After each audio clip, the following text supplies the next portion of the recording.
You just realized your business needed to hire someone yesterday. How can you find amazing candidates fast? Easy. Just use Indeed. Stop struggling to get your job post seen on other job sites. With Indeed sponsored jobs, your post jumps to the top of the page for your relevant candidates, so you can reach the people you want faster. According to Indeed data, sponsored jobs posted directly on Indeed have 45% more applications than non-sponsored jobs.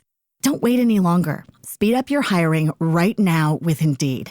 And listeners of this show will get a $75 sponsored job credit to get your jobs more visibility at Indeed.com/ARTS. Just go to Indeed.com/ARTS right now and support our show by saying you heard about Indeed on this podcast. Terms and conditions apply. Hiring? Indeed is all you need. You just realized your business needed to hire someone yesterday. How can you find amazing candidates fast? Easy. Just use Indeed. Stop struggling to get your job post seen on other job sites. With Indeed sponsored jobs, your post jumps to the top of the page for your relevant candidates, so you can reach the people you want faster. According to Indeed data, sponsored jobs posted directly on Indeed have 45% more applications than non-sponsored jobs. Don't wait any longer. Speed up your hiring right now with Indeed. And listeners of this show will get a $75 sponsored job credit to get your jobs more visibility at Indeed.com/ARTS. Just go to Indeed.com/ARTS right now and support our show by saying you heard about Indeed on this podcast. Terms and conditions apply. Hiring? Indeed is all you need. Hi, I'm Zach Waters, and welcome to another episode of WTF-STOP Photo Talk, where I chat to photographers about their life and connection to the world through photography.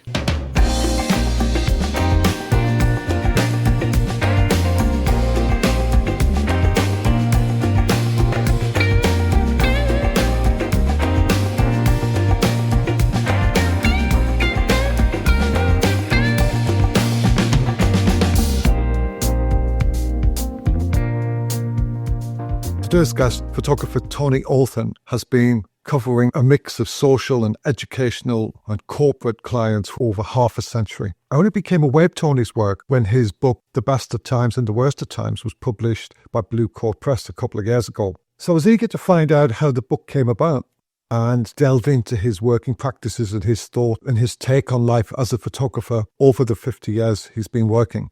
I discovered also that he runs the Greenwich Gallery, which is down on Peyton Place in London in SE10, right next to Greenwich Town Centre. So we delved into his early days, the different stages of his life as a working photographer.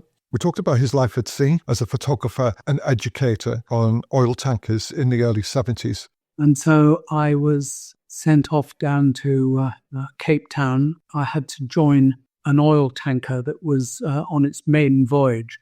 And of course, they weren't going to call in a port to pick up a youngster who was going to take photographs. I had to go 3 miles out off limits in a little tiny boat and meet this enormous oil tanker, 1/4 of a mile long. And it was empty, so it was very high out of the water. And they threw a rope ladder over, and I had to get on the rope ladder and climb up. And that was how I got to see life at sea. We chatted a lot about his work within communities around the UK, and we discussed how the best and worst of times came about. So it was obvious talking to Tony that he had a real passion for taking photographs and being amongst the variety of different communities around the world and in the UK. And it was the feedback on social media which ignited the process of creating the best of times and the worst of times. I also discovered he had a fascination for the English language and its colloquialisms. Depending on which part of the country you come from, I've heard the alleyway called a snicker, a snickle way, girdle gad, snicket, gunnel, ginnel, gennel, twitcher, jolly, twitten, gitty, gigger, gigger rat, squeeze golf. And then I mentioned a book he'd published, which you hadn't realised had been published. You did another book called Tough. Can you tell me about this? It was published by Walden, I think. Walden Books. Don't recall that. Really? The only other book I did was a self-published thing called This Is Britain, which... And that wasn't called Tough? No, that was just one copy. If you need to look on Abe Books and you'll find Tough by you. That's interesting. I think it's about £40. Oh, I'll buy one then. Make sure you get signed. So I was looking forward to having a chat with him. The day came, and I asked him what he was up to.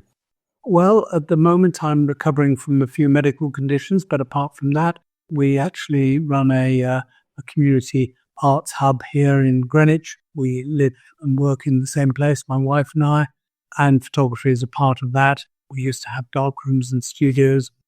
Now it's gone a little bit more digital, but there's nothing wrong with that. The Greenwich Gallery has been going for several decades, was actually started by my daughter.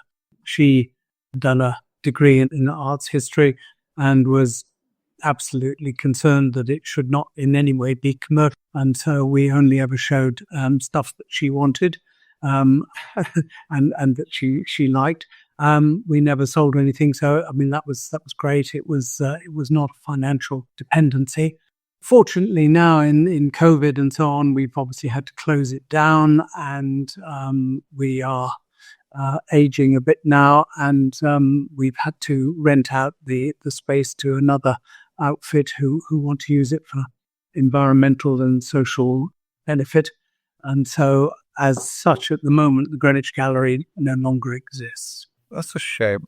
It's been years of being able to show photographs and encourage people to come and see things, not as a artistic place that you've got to know things about, but photographs of people and things that very often bring back memory and bring back visions of perhaps the future. Yeah.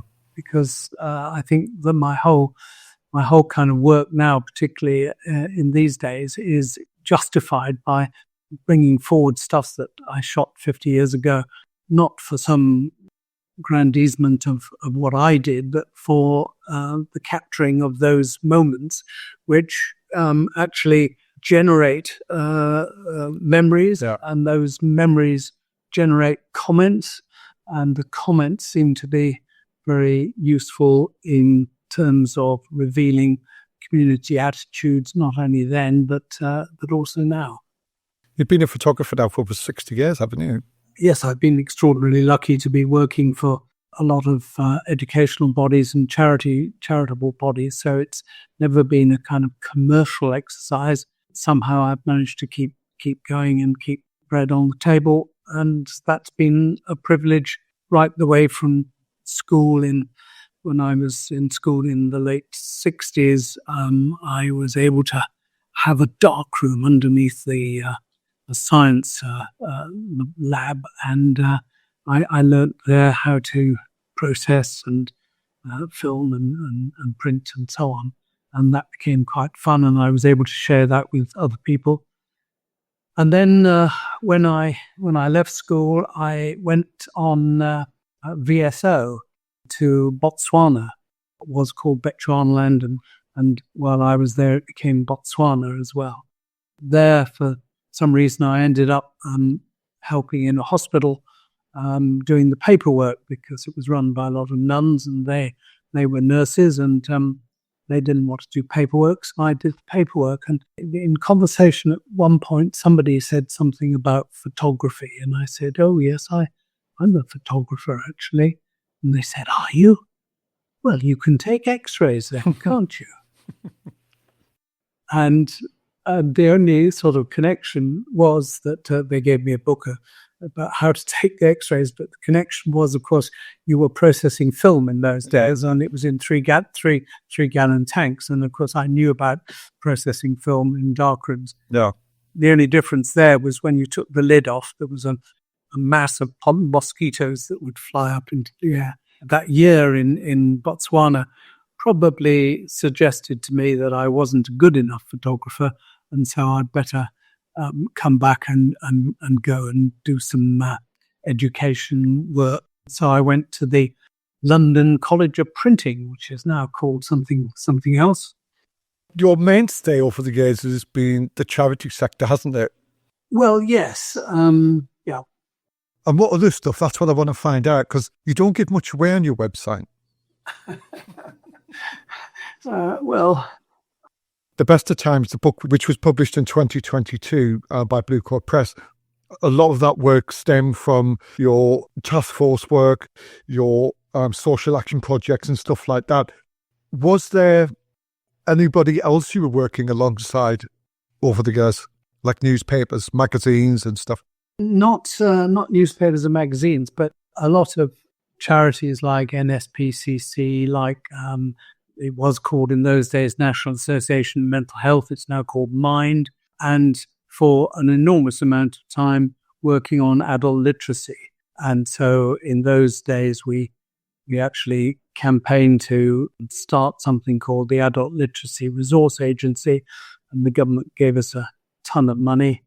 And then that developed into being the Adult Literacy Unit, and then it broadened to become Adult Literacy and Basic Skills Unit, and finally the Basic Skills Association. And so it started with literacy, but it then developed much more into numeracy and all sorts of bits of education. And I suppose that my role in all of that, yes, was to take photographs, but was really to try to be part of the presentation of any work that needed to be or any initiative that needed to be done. So I used to be in charge of putting on lots of presentations in all parts of the country. So getting used to projectors and screens and making things a little bit different and perhaps having things in the round rather than having 30 rows of people and a stage at the far end. We got the audience integrated and that seemed to work quite well. In doing that, obviously people would see what I was doing and suggest that I might help in other ways as well. I did some commercial work as well. So most of the work was certainly educational, things like Children's Holiday Venture, which was something that I did in 1967. I guess that where it really all started was when I went to college, to the London College of Printing, I obviously had to live somewhere, and somehow I came across what used to be called in those days a settlement. Now they're called social action centres. But I went to a place called Bede House in Bermondsey. You just realized your business needed to hire someone yesterday. How can you find amazing candidates fast? Easy. Just use Indeed. Stop struggling to get your job post seen on other job sites. With Indeed sponsored jobs, your post jumps to the top of the page for your relevant candidates, so you can reach the people you want faster. According to Indeed data, sponsored jobs posted directly on Indeed have 45% more applications than non-sponsored jobs. Don't wait any longer. Speed up your hiring right now with Indeed. And listeners of this show will get a $75 sponsored job credit to get your jobs more visibility at Indeed.com/ARTS. Just go to Indeed.com/ARTS right now and support our show by saying you heard about Indeed on this podcast. Terms and conditions apply. Hiring? Indeed is all you need. You just realized your business needed to hire someone yesterday. How can you find amazing candidates fast? Easy. Just use Indeed. Stop struggling to get your job post seen on other job sites. With Indeed sponsored jobs, your post jumps to the top of the page for your relevant candidates, so you can reach the people you want faster. According to Indeed data, sponsored jobs posted directly on Indeed have 45% more applications than non-sponsored jobs. Don't wait any longer. Speed up your hiring right now with Indeed. And listeners of this show will get a $75 sponsored job credit to get your jobs more visibility at Indeed.com/ARTS. Just go to Indeed.com/ARTS right now and support our show by saying you heard about Indeed on this podcast. Terms and conditions apply. Hiring? Indeed is all you need. And so that meant that you were in touch with a lot of things that were going on, not only locally, but also globally. And certain things cropped up. Somebody went ill, and I had to get my camera, go down to the south coast, get on a ferry and meet somebody called Bernard Faithful Davis, who was the head of the Children's Relief International, And my job was to drive him around Europe for 4 or 5 weeks while we looked at the work that they were doing, because the charity itself was started in Cambridge, and it was Cambridge University students who raised money throughout the year to encourage work to be done for children who were in need of care and a holiday. Yeah. And so they had holidays, and that meant that I photographed a lot of stuff as well as driving Burma around. And somebody in that lot said, "Oh, have you heard of Task Force?" And so Task Force, which was something that was started by Anthony Steen in about 1970, something like that. He was trying to encourage young people to volunteer to help in the community. Yeah. And so I was sent all the way around the country to photograph not only what was being done, but what was the social need? What was the need to try and encourage young people to say, "Oh, I could help that little old lady." And so that became a real purpose, not only, as I say, to photograph what was being done, but what could be done if the right processes were put forward. And it was very successful. We had, I think, at the highest point, something like 30,000 volunteers, mostly school children, young people around the country. Unfortunately, somewhere along the line, something called risk assessment became the phrase. And so the whole thing then closed down and became very much more of a campaigning body called the Young Volunteer Force Foundation. Yeah. Again, I photographed for all of that. I want to build a more in-depth picture of that period in the 60s and 70s where you were photographing around the country. I particularly like your Cardiff work. We'll have a little talk about that in a minute. You were born in Staffordshire. Yep. Take me back to that period. Take me back to how it started in Staffordshire, and how did you end up as a 19-year-old on the streets of Cardiff shooting documentary photography? And then I just get some of your thoughts behind that.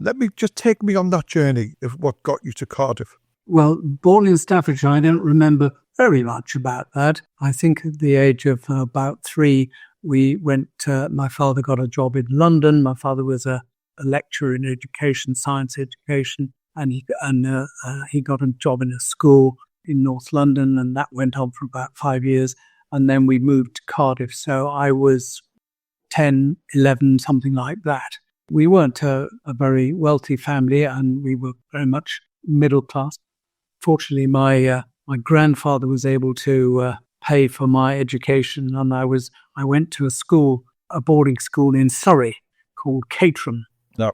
So I was flitting backwards and forwards from Caterham to Cardiff for 6 or 7 years. Really, I did a lot of photography in Cardiff just for my own reasons, really. How did you start with that? Why? I mean, I think my father did buy me a camera when I was sort of 8 or something, and I wondered what I had to do with it. So I tried to learn a bit about that. And as I say, when I was at school, I made a darkroom, so I got it. And my father, being scientist, was always very clever about telling me what developers did and what they didn't do, although he didn't have experience of himself. I mean, he knew the science of it all. At school, obviously, did lots of things on wood at school, photographing games, photographing people, photographing trees and things that didn't matter. And that kind of helped me to understand that there was something connected between what you saw, how you saw it.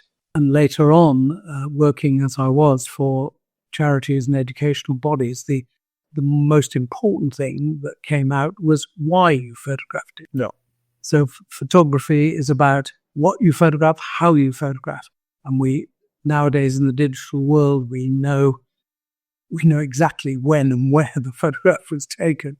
But what we don't know and is not recorded is why the photograph was taken.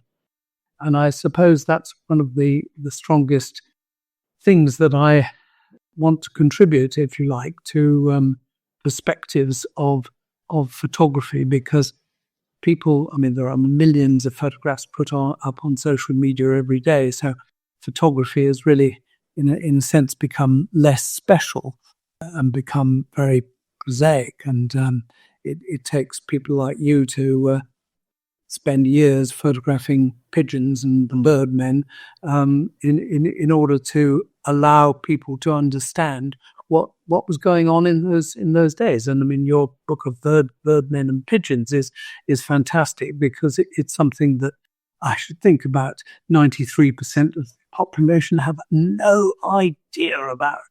Oh, it took me that long to work it out myself as well, to be honest, and to work myself out. It's a labour of love, isn't it? And I think, Yeah. when I think about the images I've seen of yours in the 60s, there's a fascination with people, obviously. There's a fascination with composition, definitely. Good use of light and technical aspects. And you picked it up very quickly. I mean, you would have been about 18, 19 at the time, were you? Indeed.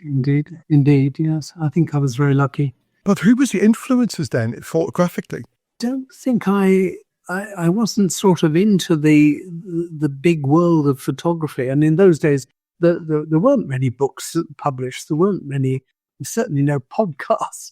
I think that was for a long time afterwards as well, because we didn't have the internet. It was only really until the sort of 90s the world opened up a little bit, or with a big bit. But we had to go to the library to get books and the news agents and stuff. You didn't have really any influences then?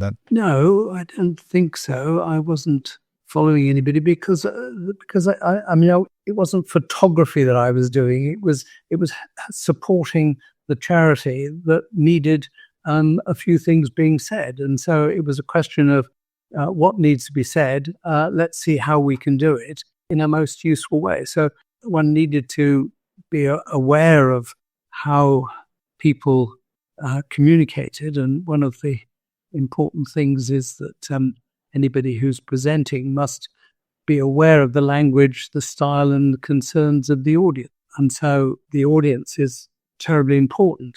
And so my photography then was very much to do with, is this photograph going to help this particular charity with the ideas and needs that they're expressing? I mean, for instance, as I said, I worked for Mind for quite a while, for many, many years. It was in those days, there was a movement to close psychiatric hospitals, and Mind was very keen to make group homes in the community.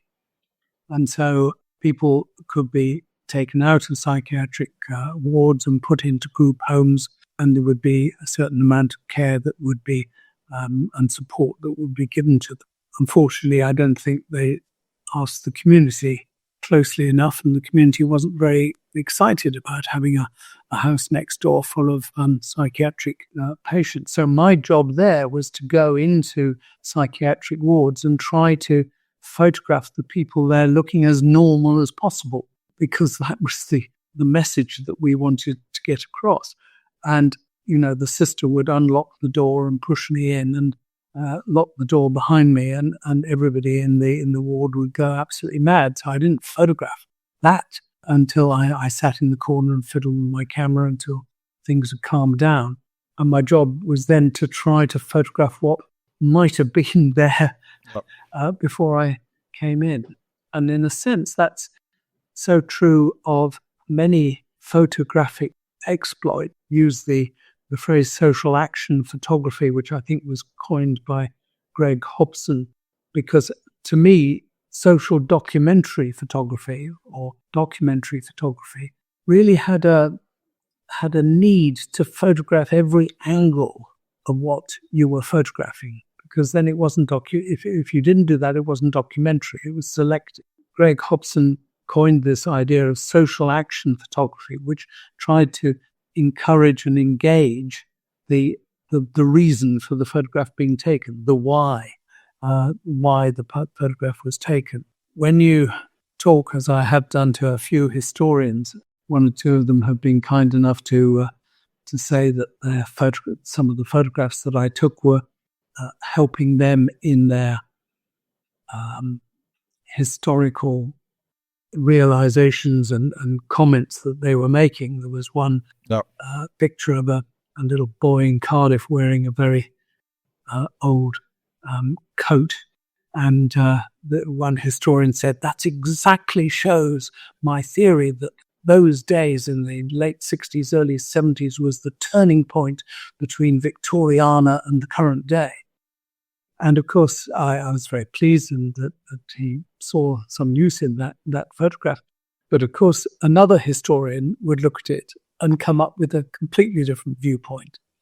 And so that's why I think that it's quite useful to try and explain what was going on through your head when you took that photograph. I guess that you're going to ask me what I photograph now, and I'm going to say I find it very, very difficult to photograph things because I don't have a reason to do it. Is this now you don't have a reason to take pictures, or? No, I take the camera to my eye and I look through it and say, oh, that's a nice picture. But why am I taking this? There's no reason to be taking it. But I'm trying hard to overcome that and to take some nice pictures. I'm still very intrigued by that transition from boy on the streets taking pictures to then going out and working as a photographer. Obviously, you've just explained part of that transition to me. How did that present itself, that next step between shooting on the streets for fun, maybe, not really knowing what you were looking for, but finding something you really cared deeply about? What was that transition period between? Did you make a portfolio? How were you printing your work? How did that next step come about? Well, I suppose it was personal contacts, and I suppose it was projects that occurred. I mean, I had a friend who was an artist and who had a connection with something called, it was a charity for boats at sea. And they put a library of books on all the boats, all the commercial boats at sea, because very often the boats, particularly the big oil tankers, would be at sea for 6 months, and they would have a very small crew, and they'd get very bored. So this particular charity occasionally put artists on board and taught the crew how to paint and encouraged them to see things in a different light. And they were having a big exhibition up in the city, and they decided to send me to photograph what life at sea was like, so that there was a context to the exhibition of these paintings. And so I was sent off down to Cape Town. I had to join an oil tanker that was on its maiden voyage. And of course, they weren't going to call in the port to pick up a youngster who was going to take photographs. I had to go 3 miles out off limits in a little tiny boat and meet this enormous oil tanker, 1/4 mile long. And it was empty, so it was very high out of the water. And they threw a rope ladder over, and I had to get on the rope ladder and climb up. And that was how I got to see life at sea. And that meant there was a big exhibition in the city, and that caused some useful contacts with people who said, why don't you come and photograph this, or let's explore this a bit more. Tell me about the work you were shooting on the ship. Where can I see that? My Flickr thing collapsed, but there is one thing there called Is Life at Sea, and there's about 100 pictures there of life at sea. Right. It was to, as I say, provide the context of the situation in which crew people would get very bored, perhaps pretty annoyed with each other.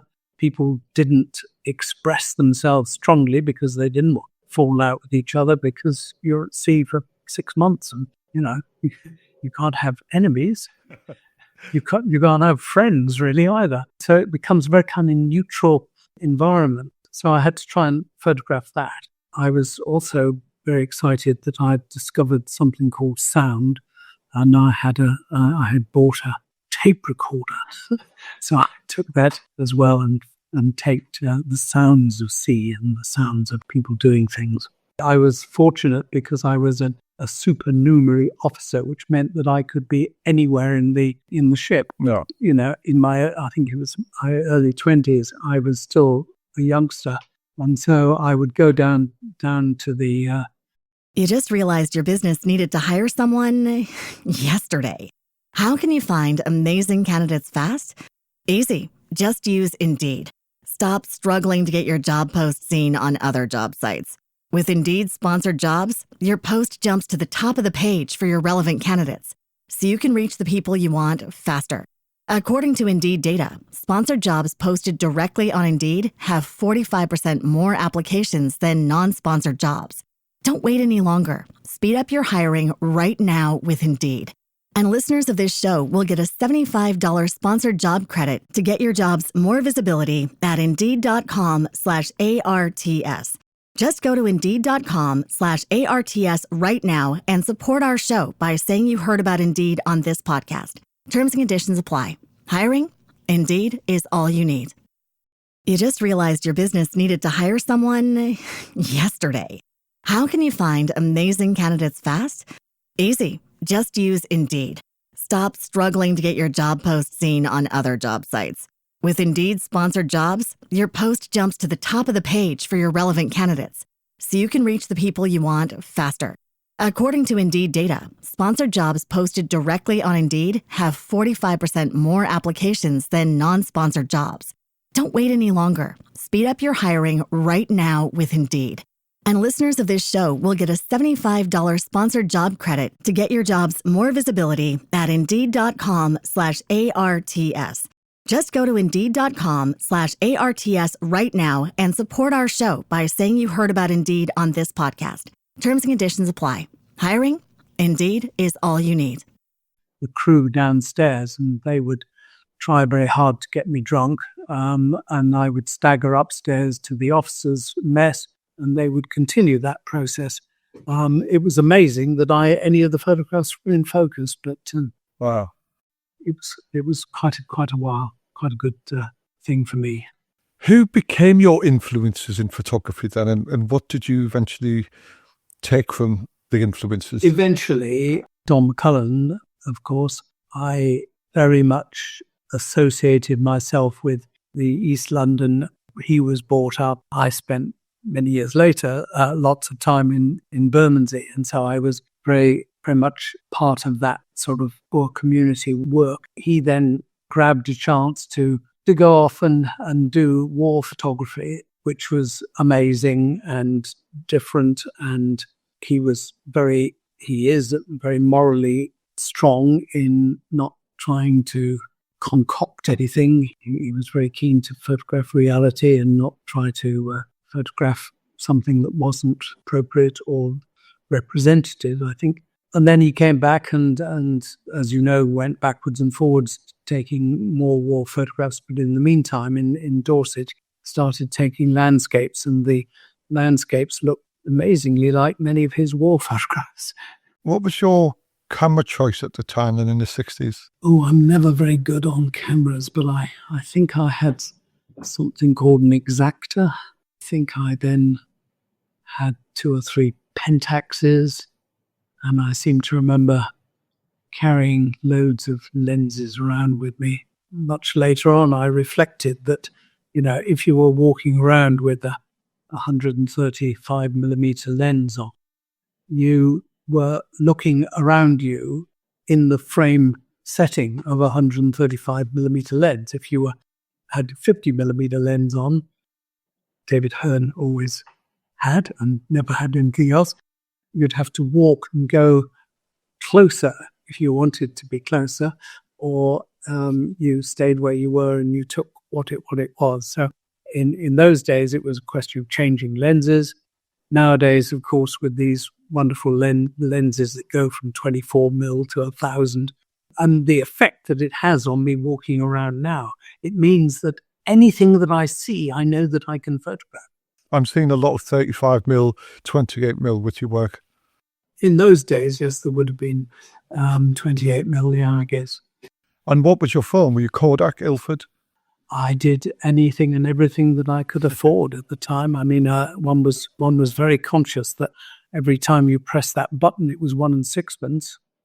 You had to be very wary about many of my clients were paying for my film, but at the same time, they were they were short of money, so you had to be very careful and you had to try not to photograph loads and loads of things. So you had to choose. And sometimes I'm a little bit surprised that I managed to get some photographs that seemed to be of the perfect moment. And I think they were just a fluke, really. Nowadays, you take 20 in one buzz and you select the best one. But in those days, you only took one.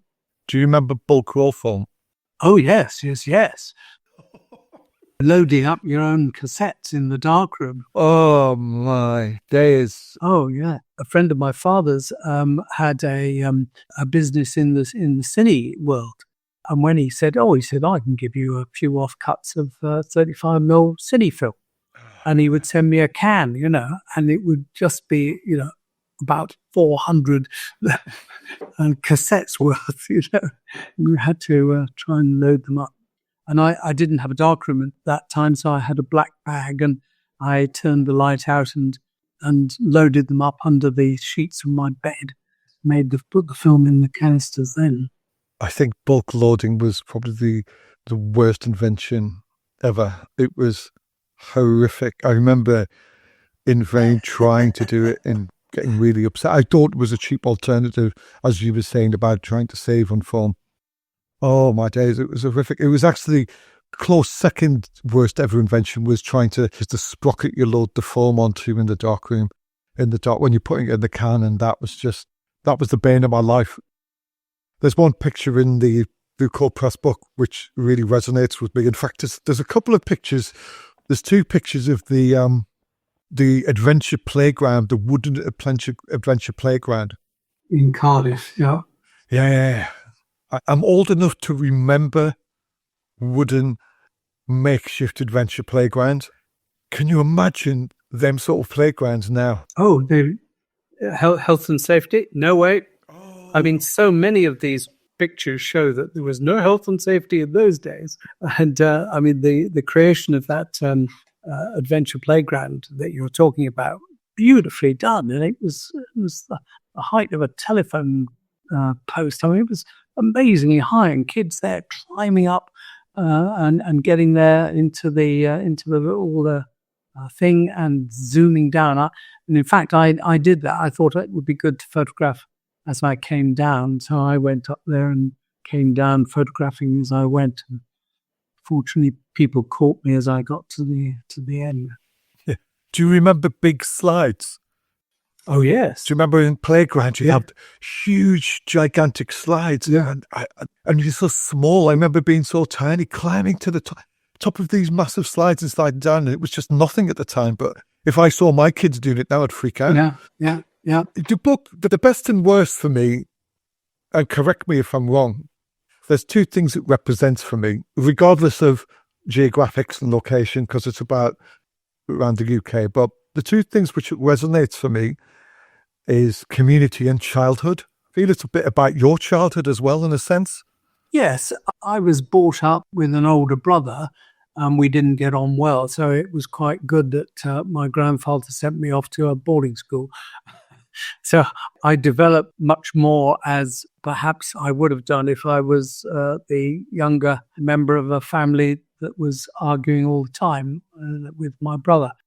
So I became much more independent in a boarding school, and there were always lots of things. And my father's, was incredibly good at opening doors for me in anything to do with learning and education. He would never prescribe anything. So anything that I showed an interest in, he would open whatever doors he could find to let me get involved in that. And so once again, the idea that photography is so much about the heart as well as the head, but it's an instinct that you feel that you want to be part of what's happening there. And so you go, if you're a photographer, you go and photograph it. I suppose I've always had a bit of a dilemma about whether, particularly nowadays, of course, whether you should ask, may I take your photograph, please, before doing it. In those days, of course, you never even worried about that at all. Nowadays, you kind of, have to get a form signed to say that this person allowed me to take this photograph. That has changed things enormously, and very proud of the book that, well, I'm not proud, I'm very excited about Mark Davenant's book about the homeless, because I became very much involved in a homeless charity here in Greenwich called the Greenwich Winter Night Shelter. It's very clear to me that all of Mark's pictures there, he had a relationship with the person there. Obviously, he talked about who they were, what they were doing, what their history was, and what their aspirations were. But most of my photography, I think, never had that in it. Certainly my street photography, I suppose the stuff on board ship meant that I was involved as one of them.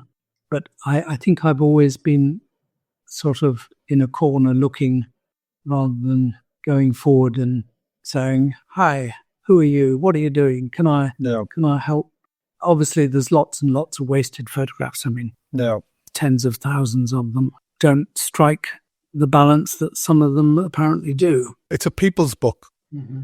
It's interesting because in the 60s and 70s, there was a lot of poverty in the UK, and that's been well documented by people like Nick Hedges, the Exit Photography Group, and so on. And places where you were photographing, in effect, are quite deprived areas. Yeah. I feel there's a very romantic feel to your book. It's more about the people in the environment. Say like Nick Hedges was really studying the slums and looking at that area of deprivation. That was always in the foreground of his work, even though he had people and incorporated people within that.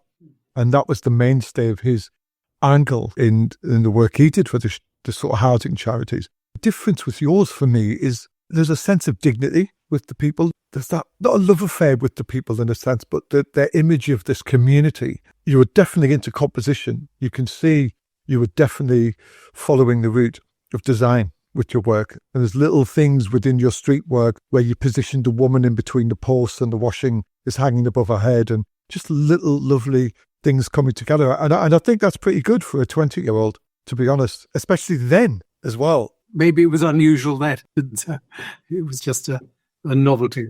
Oh, no, there's definitely a sense of heavy composition understanding in your work. For me, your work just is about... You just realized your business needed to hire someone yesterday. How can you find amazing candidates fast? Easy. Just use Indeed. Stop struggling to get your job post seen on other job sites. With Indeed sponsored jobs, your post jumps to the top of the page for your relevant candidates, so you can reach the people you want faster. According to Indeed data, sponsored jobs posted directly on Indeed have 45% more applications than non-sponsored jobs. Don't wait any longer. Speed up your hiring right now with Indeed. And listeners of this show will get a $75 sponsored job credit to get your jobs more visibility at Indeed.com/ARTS. Just go to Indeed.com/ARTS right now and support our show by saying you heard about Indeed on this podcast. Terms and conditions apply. Hiring? Indeed is all you need. You just realized your business needed to hire someone yesterday. How can you find amazing candidates fast? Easy. Just use Indeed. Stop struggling to get your job post seen on other job sites. With Indeed sponsored jobs, your post jumps to the top of the page for your relevant candidates, so you can reach the people you want faster. According to Indeed data, sponsored jobs posted directly on Indeed have 45% more applications than non-sponsored jobs. Don't wait any longer. Speed up your hiring right now with Indeed. And listeners of this show will get a $75 sponsored job credit to get your jobs more visibility at Indeed.com/ARTS. Just go to Indeed.com/ARTS right now and support our show by saying you heard about Indeed on this podcast. Terms and conditions apply. Hiring? Indeed is all you need. The people who are part of this community and the actual geographics of it don't really matter. It's about the character, the people, how they fit into the environment, and a sense of childhood. Like there's a lot of pictures of kids in an environment having fun, going about their daily lives. And then there's that grandmother figure, there's that granddad figure, there's that parent figure. Do you understand where I'm coming from? Yes, exactly. But I mean, if if you like, defense. I mean, that was what the task force was doing. I mean, they were opening playgrounds. They were trying to help old people to be more aware of the community around them. And what was so fascinating and what has been so exciting about these photographs finding their way onto social media has been the reactions, in some cases saying, that's me in that picture. Yeah, and I've had people coming over from different parts of the country coming to Greenwich and saying, could I please have a print of that's me standing on that, you know? And so there again, and then telling me stories about how they felt, but also other people saying, oh, that's so and so. Oh, he was a really lovely bloke. He's dead now, but you know, he was really great, and we all loved him. And there was a whole the community reaction, the social and the historical viewpoints that these pictures are now creating 50, 60 years later is very exciting. I bet. And people say, oh, that's my aunt. How did you get a picture of my auntie? You know, her son died 2 years ago. He would have loved to have seen this picture of her, you know. And of course, in those days, there weren't that many photographs. You know, nowadays, nobody even blinks about seeing a picture of themselves, because 16 of them were taken at the same time and put up on Facebook. When these things, there was in Derbyshire, there was a little mining village called Shirebrook, and when the mine closed, they closed the village because the village was for the miners. Sorry, it was called Poolsbrook, I think, Poolsbrook. And now, years and years later, they have a Facebook community group called I'm from Spike, because that's what they called their town. Somehow they found a picture of mine, and after a while, they managed to contact me and say, have you got any more? And I said, well, about 360. And they went absolutely wild, because this was their parents' time, their parents' generation, and for many of them... Was this the skinheads? The skinheads, yeah, and some of them, and the children playing in really broken down conditions. I remember the only time I've ever been approached, I was in the little alleyway between the ends of people's houses. And of course, at the end of your garden is the loo, and the loo needs to be emptied. And every 2 or 3 weeks, there would be a horse-drawn cart that would come, and there's an external door, and they would empty the loo into this cart. And so it was not and sometimes they'd miss the cart. And so it was not a very pleasant or clean area to be in, but children played there. And I was photographing a group of children playing there. And suddenly I looked up, and they'd all run away. And I looked up, and there were the boys. And they were coming down this little alleyway. And I looked behind me, and there was no way out. So I stood there, played with my camera a bit, and they came up and said, hey lad, what doing? I said, hey lad, just taking photos like. Oh, thank God for that. They said, we thought you were some smoothie from London. Yeah, come in, have a cup of tea. I couldn't keep it going, so I didn't. But at least that saved me the only time that I've been challenged. Just going back to you defending yourself, you didn't have to defend yourself. I was applauding your work. I was complimenting you. It's interesting you're talking about how people reacted to your work, when you introduced it to social media. You just realized your business needed to hire someone yesterday. How can you find amazing candidates fast? Easy. Just use Indeed. Stop struggling to get your job post seen on other job sites. With Indeed sponsored jobs, your post jumps to the top of the page for your relevant candidates, so you can reach the people you want faster. According to Indeed data, sponsored jobs posted directly on Indeed have 45% more applications than non-sponsored jobs. Don't wait any longer. Speed up your hiring right now with Indeed. And listeners of this show will get a $75 sponsored job credit to get your jobs more visibility at Indeed.com/ARTS. Just go to Indeed.com/ARTS right now and support our show by saying you heard about Indeed on this podcast. Terms and conditions apply. Hiring? Indeed is all you need. You just realized your business needed to hire someone yesterday. How can you find amazing candidates fast? Easy. Just use Indeed. Stop struggling to get your job post seen on other job sites. With Indeed sponsored jobs, your post jumps to the top of the page for your relevant candidates, so you can reach the people you want faster. According to Indeed data, sponsored jobs posted directly on Indeed have 45% more applications than non-sponsored jobs. Don't wait any longer. Speed up your hiring right now with Indeed. And listeners of this show will get a $75 sponsored job credit to get your jobs more visibility at Indeed.com/ARTS.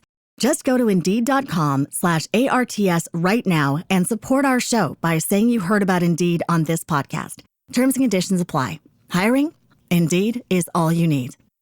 I mentioned the skinheads as well, because the skin, you were shooting at the Lady Gone Club, weren't you, in the 60s, just some skinheads, and it ended up, there was some prints found in the corner of a room or something. They were your prints, and these prints led on to a bigger book being researched called Scorcher, the Skins Culture or something like that, isn't it? The Scorcher book. With the context of somebody finding your images from the skinheads in a box in the corner of the room, what happened to the images which ended up in the worst and the best? What was the transition period? Did you just file all of these images away for 10 years or something? Yes, I because I processed all my own negatives, obviously, and you filed them away and you made a contact sheet. You use the contact sheet more often than you use the negatives. And occasionally you would think that you had to print up one or two of these. So there are, I don't know, I think the last time I counted something like 15,000 negatives in the early days. Subsequent to that, obviously, there were lots more. And now, of course, they're all digital. But, I mean, there's probably 20, 30,000 negatives in all kicking around. They're all here. I have digitized all of them roughly. Many of them I then clean and wash and make sure that I get the best I possibly can out of them, and then digitize them at high resolution. And those are the ones that got used in the book here. The story of the Scorcher book is I'm afraid, a new story to me. I had not quite logged on to that. You're absolutely right. I was in a settlement called Bede House, and Lady Cargom House was where I had my darkroom, actually, and where I encouraged lots of skinheads, they would be called, to come and do things in the darkroom. They thought they were doing other things in the darkroom, but I managed to get them to do photography in the darkroom. Yes, there were piles of prints left around, and I guess that somebody picked them up once, but I wasn't aware they'd be made into a book called The Scorcher. The ones that I selected for the best of times, worst of times, were, as Colin Wilkinson always says, is that they should be black and white, they should be taken in Britain, and they should be of that time. So that narrowed the selection down a bit. So I then began to be putting them up onto Facebook, and there are lots and lots of different Facebook geographical sites. There's one in Cardiff, there's Staveley, there's Poolsbrook, there's all over the country, Devon and so on. And so I put these up with the help of one or two people who got excited about them. Quite literally hundreds and thousands of comments, pages and pages and pages of comments. Yeah. That, to me, was the exciting outcome of all of this, was that people were able not to say nice things about the photographs and whether they were well composed or whatever, but just what they meant to them and what it meant for them to be able to recount their own personal history, the social history, the ideas that in those days we were all poor. We didn't know we were poor because we were all poor, and that was okay. Life was happy. There was nothing to value it against. You lived your own life and your community life, and I think that's really fantastic because we could learn a bit from those days, and we could learn to make our communities a bit like those communities were, which were sharing and caring. Nobody ever closed their doors, their front door. There was always an open door. There was always somebody to go and talk to or help you with anything that you wanted.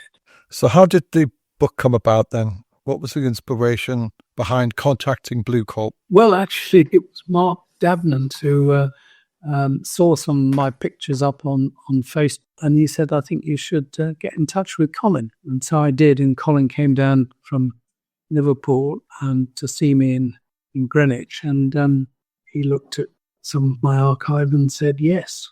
And that was a very thrilling moment. What was your final selection before the book edit? How many pictures were you on? Well, I suppose I was selecting probably out of about 5,000. I probably selected these 100. I was very much influenced by some of the comments. Now, not all of the comments are actually necessarily about those particular pictures, but certainly about those times. But where they are about those particular pictures, then that helped the selection. I do like the context of the text and the photographs in the book as well. Also, I do like the way you've focused on one person 2 or 3 times. Say you took a picture of an old lady in her living room and then you've taken another one of her. And I quite like that narrative, that extended insight into that person, looking at them in a different perspective. I quite like that. And there's a lot of text, as we just said, which runs through the book as well. For me, that is, again, it's more about community and childhood, again, going back to the way the text resonates with the pictures. And, I think you were doing this all them years ago, waiting for this to happen, in a sense. It's interesting when you look back. Hindsight's a really interesting tool. And I know what you're feeling because of where I've seen some of my work affect people and when they've seen their Uncle John, who just died, in that photograph. It's really special. You did another book called Tough. Can you tell me about this? It was published by Walden, I think. Walden Books. Don't recall that. Really? The only other book I did was a self-published thing called This Is Britain, which... And that wasn't called Tough? No, that was just one copy of it. If you need to look on Abe Books and you'll find Tough by you. That's interesting. I think it's about £40. Oh, I'll buy one then. Make sure you get it signed. Obviously, off the worst and the last, you've taken a lot of satisfaction. There's a lot of contentment there, what you've brought together with the pictures and people's memories and what you've evoked. It's interesting that you're not feeling that now with looking out in the future and taking pictures and stuff like that. You've just said before you were recording on the ship. It's so easy to record now. Would you not think of doing something with audio and visual now? Well, yes. I mean, I have done lots of things for presentations that for adult literacy and charities that we were working for. So, I mean, there were lots of films and videos that I made that useful for what they were doing. But I still come back, I'm afraid, to this excitement about not being so excited about the photograph, but about the comments. Here we are. These photographs show how kids played and were never clean, but with healthy, rosy cheeks under the muck. Depending on which part of the country you've come from, there's this little alleyway. Learnt, I never knew this.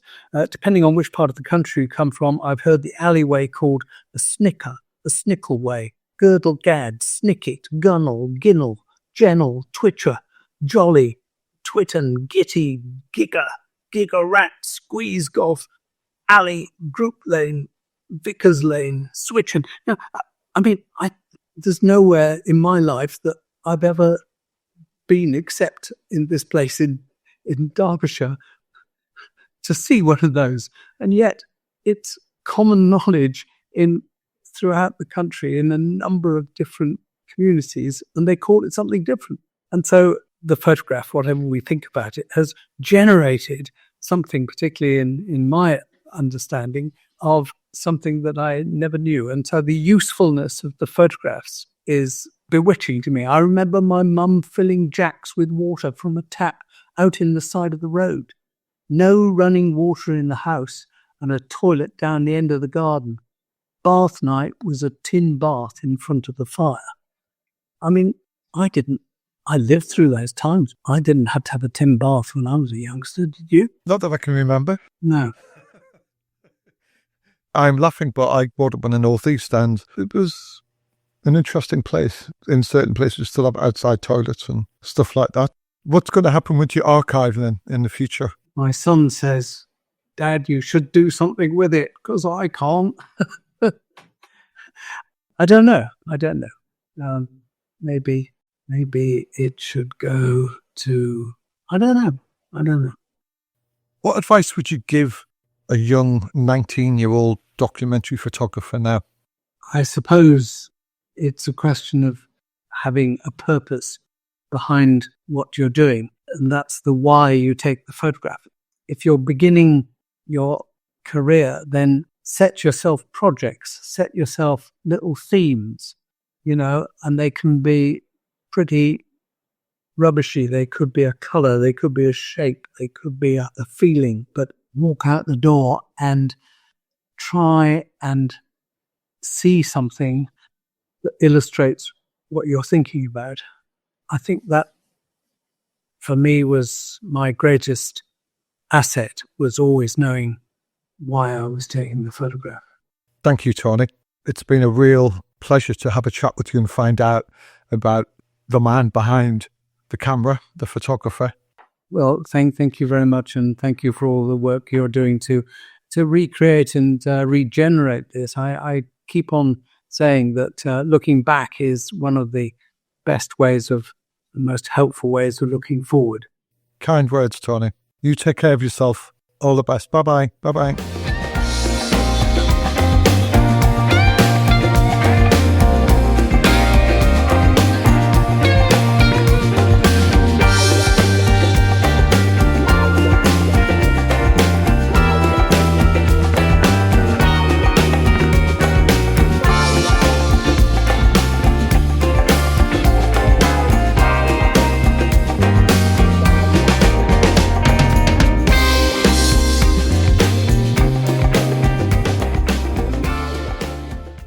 You just realized your business needed to hire someone yesterday. How can you find amazing candidates fast? Easy. Just use Indeed.